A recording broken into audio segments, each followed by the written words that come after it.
Hi students, in today's class we are going to see about the practical session experiment, the carbohydrate analysis. So carbohydrate analysis of a known sugar. Today we have taken the glucose as a known sugar. So how we have to do, what is the observation, inference and all, we will see one by one. So for this I am going to take the first test. First test will be a Molish test. So Molish test is nothing but it is going to show whether sugar is a carbohydrate, belong to the carbohydrate confirmation test. So we are taking 2 ml of your sugar solution. To this we have to add alpha naphthol, that is 3 drops. 3 drops of alpha naphthol is added, mix well, and to this we are going to add concentrated sulfuric acid along the sides of the tube. So while we adding any acid, you should be very careful because the acid is corrosive. So you have to add along the sides of the tubes, not directly. So we have to add 2 ml of the concentrated sulfuric acid, the slanting position, one by slowly, and then you have to tilt it. So this is a very sensitive test because it's not going to give any color, it is going to form a ring. A ring will be observed at the junction of 2 layers. So here you can see a visible, already I've done it, I'll show it. So you can see a violet ring. So violet ring is formed at the junction of the 2 layers. So this shows the confirmation the carbohydrate is present in our sample. This is Molish test.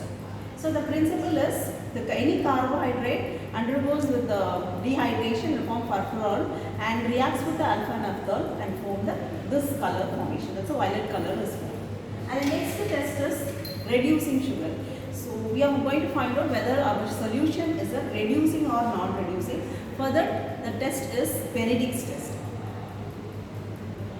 So again I am taking 1 ml of sugar solution. To this I am going to add Benedict's reagent, 2 ml. And the condition applied for this test is you should heat it. Before heating, the solution color will be like this, that is blue color. This is because of the presence of copper sulfate color in the Benedict solution. Now, after adding this too, I have to mix it well, and then I have to heat it in the flame for 2 minutes. And this test is giving a specificity of about whether the sugar is reducing or non-reducing. From the blue to the glucose present is. If it is trace amount, that means 0.5 milligrams, it will be showing green color. And then if it is more than 1 milligram and all, you can see the changes of green color to you can see the changes, green color, it slowly changes to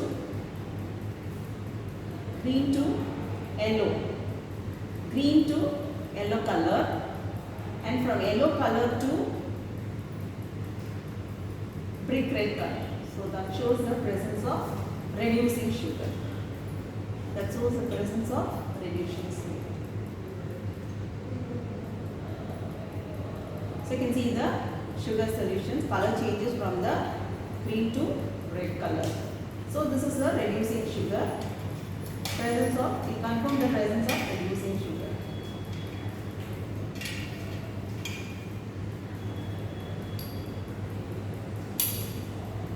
So next test is going to see whether we have a monosaccharide or disaccharide.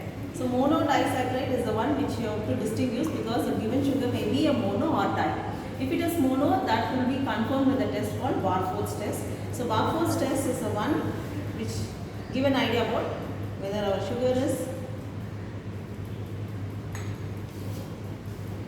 mono or di.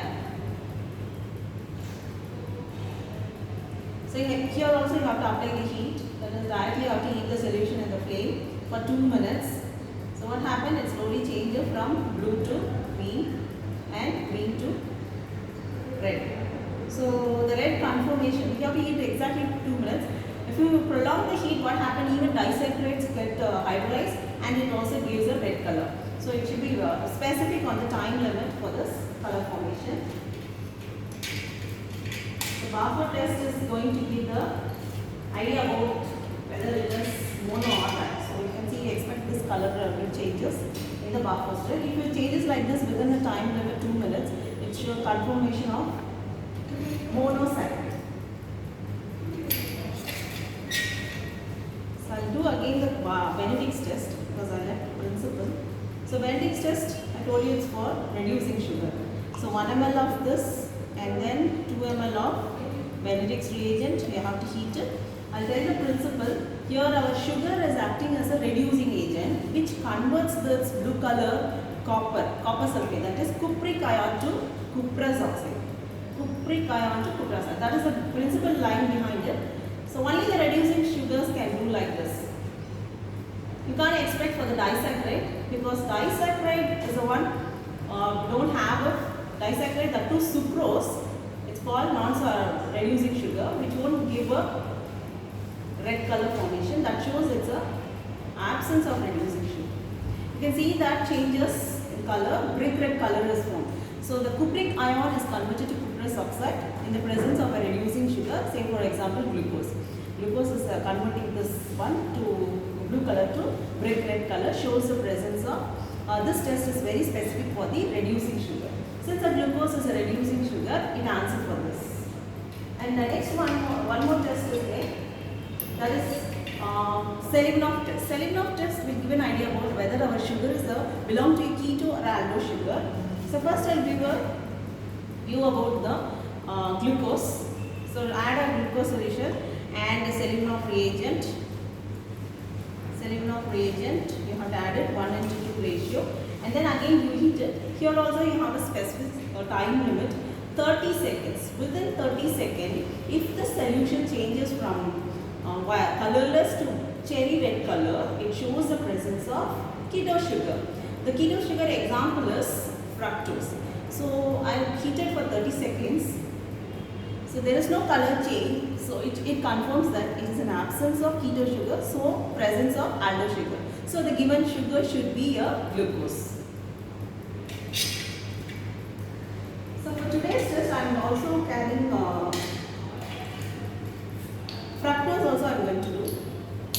So fructose, you know, it's an example for the keto sugar. So add 1 ml of fructose and you add Selivanov reagent 2 ml to this, and again you have to heat it, but you have to specifically heat for only 30 seconds.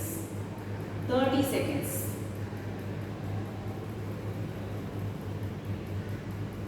So within 30 seconds, it should change from colorless to a cherry red color. Colorless to a cherry red color. So if this is also a very important test which give an idea about. You can see the changes in color. Slowly it is changing from colorless to cherry red. So cherry red color, once it forms, it is positive for the keto sugar. So the given sugar may be a keto sugar, example is fructose. So these are the 4 tests we usually do for any type of carbohydrate is given as an unknown solution. Systematically we have to do for any solutions, unknown solution. First thing and foremost is your Molish test. So Molish test should give a violet coloring. If it gives a violet color, it confers the presence of carbohydrate. The second test is Benedict's test. So Benedict's test will answer for reducing sugar. If a solution carries a reducing sugar, the copper sulfate is converted from cupric to cuprous oxide. So it is reduced with the help of our sugar. So it is a presence of, it confirms the presence of reducing sugar. And then finally, next one is to distinguish between mono and di. Barford test is there. So Barford will give a reddish tinge or red precipitate that is answerable for only the monosaccharide, not for the disaccharide. So it confirms the presence of monosaccharide. And Selivanov test, I'll show it together. In the case of keto sugar, the Selivanov test will answer give positive. That means cherry red color is observed for the keto sugar. But you can see here it is absent. That means it is the presence of aldo sugar. So aldo sugar is nothing but example glucose, and keto sugar example is fructose. So if a solution contains these two, not these two, any one of the solution, it can be differentiated only by this test because the rest of them are going to give the same result. So Selivanov test will be finally identify whether our sugar is the glucose or fructose. For glucose it would answer, for this is how the systematic way you have to carry out for any carbohydrate analysis. So today we have seen only the glucose and fructose. Like that we can go for disaccharide like lactose, maltose, sucrose, and polysaccharides like starch, glycogen, etc. So this is the way you have to proceed for any carbohydrate analysis. That's all. Thank you, students.